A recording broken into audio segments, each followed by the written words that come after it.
21শে জুলাইয়ের সমর্থনে হুগলির আরামবাগ পৌরসভার 2 ও 13 নম্বর ওয়ার্ডের যৌথ উদ্যোগে হুগলির আরামবাগের বাসুদেবপুর মোড় এলাকায় একটি পথসভা অনুষ্ঠিত হলো সোমবার। ছিলেন আরামবাগ পৌরসভার chairman Samir Bhandari, vice chairman Mamata Mukherjee, Trinamool নেতা ভোলানাথ ঘোষ, 13 নম্বর ওয়ার্ডের কাউন্সিলর রথীন্দ্রনাথ দাস, 2 নম্বর ওয়ার্ডের কাউন্সিলর সোমা পণ্ডিত, কাউন্সিলর বিশ্বনাথ চ্যাটার্জি, অর্ঘ্য কুশারী তৃণমূল নেত্রী প্রিয়াঙ্কা দাস থেকে শুরু করে অন্যান্য নেতৃত্ব কর্মী সমর্থকরা। এ প্রসঙ্গে তৃণমূল নেতা ভোলানাথ ঘোষ বলেন, ঐতিহাসিক 21শে জুলাই ধর্মতলা চলো, মমতা বন্দ্যোপাধ্যায় প্রধান বক্তা। যারা শহীদ হয়েছেন তাদের স্মৃতির উদ্দেশ্যে আমরা পথসভা ও দেওয়াল লিখন করছি। মানুষের কাছে আমরা বারবার প্রচারে যাচ্ছি, তাই দলের নির্দেশে আমরা আরামবাগ থেকে হাজারে হাজারে মানুষ ধর্মতলা যাব।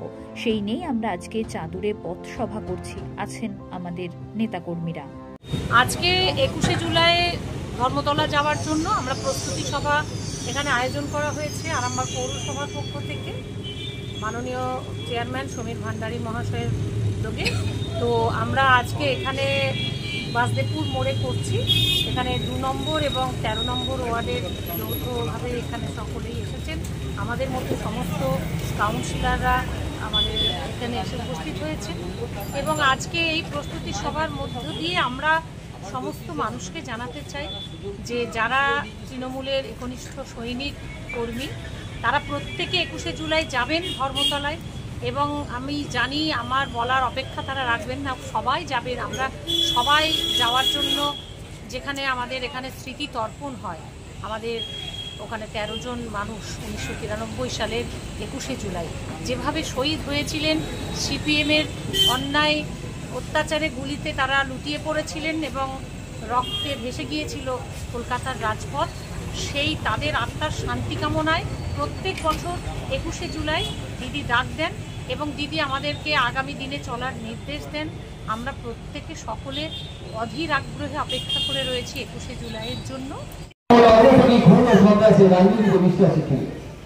তাই তাদের নেতারা 1970 সালের 17 মার্চ সাহেবাড়ি হত্যাকাণ্ড দিয়ে বাংলার রাজনীতিতে হত্যালীলা শুরু করেছিল। সাহেবাড়িতে একই পরিবারের 3 সদস্যকে ফোন করে ছেলে ডক্টর মাকে খাইয়ে দিয়েছিল, সেজন্য সেই সব নেতারা যারা বিগত সরকারের আমলে জেলেরা থেকে মন্ডিত হয়ে পড়েছে। এরপর আপনারা বক্তব্য করেছেন আনন্দমার্গী গণহত্যা, মরিচঝাড়ি গণহত্যা, বানতলা কাণ্ড, নানুর, সুচপুর, ছোটহাটাইয়া গণহত্যা সহ সর্বশেষে সিনিয়র মণিগ্রাম নেতার মতো গণহত্যা ঘটনা। তারপর আপনারা বক্তব্য করেছেন আরামবাগ, খারাপহল, গোবার, ফুলসুরায় সিপিএমের সন্ত্রাসের ঘটনা। এইসব প্রত্যেকটি গণহত্যা ঘটনাতে সিপিএমের নেতা কর্মীরা এত প্রকার যুক্ত ছিল। দীর্ঘ বংশাসনের বন্যা ক্যানাডাদের ফলে 34 বছরে খুন হয়েছিল প্রায় 55,000-এর বেশি নিরীহ মানুষ। তাদের অপরাধ ছিল কারণ তারা সিপিএম করতে চায়, তাই তাদেরকে সিপিএম ক্যাডাররা নৃশংসভাবে খুন করেছিল। সেই সকল বিচারের আশায় আমাদের 21শে জুলাই শহীদদের তর্পণ করতে যেভাবে 55,000-এর বেশি নিরীহ মানুষ খুন হয়েছে, তাদেরকে আমরা 21শে জুলাইয়ের মঞ্চে তর্পণ করবো। আমাদের দলনেত্রী সকল কর্মী সমর্থকদের একসাথে নিয়ে 21শে জুলাইয়ের মঞ্চে তাদেরকে সম্মান জানাবো। তার নিয়ে আমাদের 21শে জুলাই। আপনারা জানেন যেদিন 1977 সালে স্বাধীন বাংলাকে নতুন করে পরাজিত করেছিল যুদ্ধ জেলা দুঃশাসনের দল, সেদিন থেকে বাংলার মানুষ মুক্তির জন্য ভিড় তুলেছিল। কারণ রাজা হয়েছিল গণতন্ত্র, বিকাশ হয়েছিল প্রশাসন, রাজভবনে গিয়েছিল অস্ত্রাচল। একের পর এক সংগ্রামী আন্দোলন, অগ্নিমরণে আহত হয়েছিল বাংলা, বাংলা হয়েছিল রক্তস্বাত। সেসব কলেজের ইতিহাসের পাতায় যদি কোনো প্রথম মাইলস্টোন থেকে তাকে রাখতে এলাম যার নাম 21শে জুলাই। আর ইতিহাসকে যদি প্রশ্ন করা হয়, ইতিহাস তুমি সভ্যতার বড় জীবন দেখেছো, তাহলে ইতিহাস উত্তর দেবে হ্যাঁ, তার নাম 21শে জুলাই। আর ইতিহাসকে যদি প্রশ্ন করা হয়, ইতিহাস তুমি গণহত্যার আত্মঘাত শুনেছো, তাহলে ইতিহাস উত্তর দেবে হ্যাঁ, তার নাম 21শে জুলাই। আর ইতিহাসকে যদি প্রশ্ন করা হয়, ইতিহাস তুমি প্রশাসনকে জল্লাঘাত দেখেছো, তাহলে ইতিহাস উত্তর দেবে হ্যাঁ, তার নাম 21শে জুলাই। একইভাবে ইতিহাসকে যদি প্রশ্ন করা হয়, ইতিহাস নিয়ে মানুষের নিজস্ব সচিত্র ভোটার বৈষম্যের জন্য রক্তাক্ত আন্দোলন দেখেছো, তাহলে ইতিহাস উত্তর দেবে হ্যাঁ, তার নাম 21শে জুলাই। দিলীপ বাবু আর সমীর বাবুর লুকোচুরি খেলা চলছে। সমীর বাবুর গায়ে বাবু সোনার ডাক বুঝতে পারছেন না। ওনার ভাইরাল ভিডিও আজ প্রকাশ্যে ঘুরছে, ওনার বাবু বলা ডাক বুঝতে পারছেন না।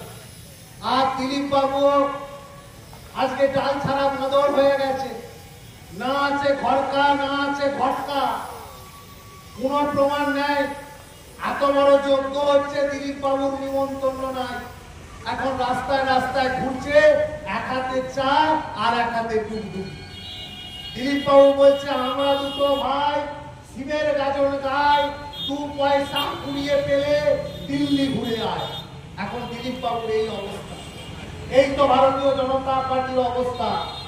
তো যে কথা বলছিল, সেখানে বাংলার নেত্রী মমতা বন্দ্যোপাধ্যায় সেই 93 সাল থেকে অদ্য অবধি বাংলার বুকে অনেক বন্যা গেছে, বড় বড় বন্যা হয়েছে, মহামারী প্যান্ডামিক হয়েছে, কোভিড হয়েছে, কিন্তু মমতা বন্দ্যোপাধ্যায় ভোলেনি 21শে জুলাইয়ের মাহাত্ম্যকে।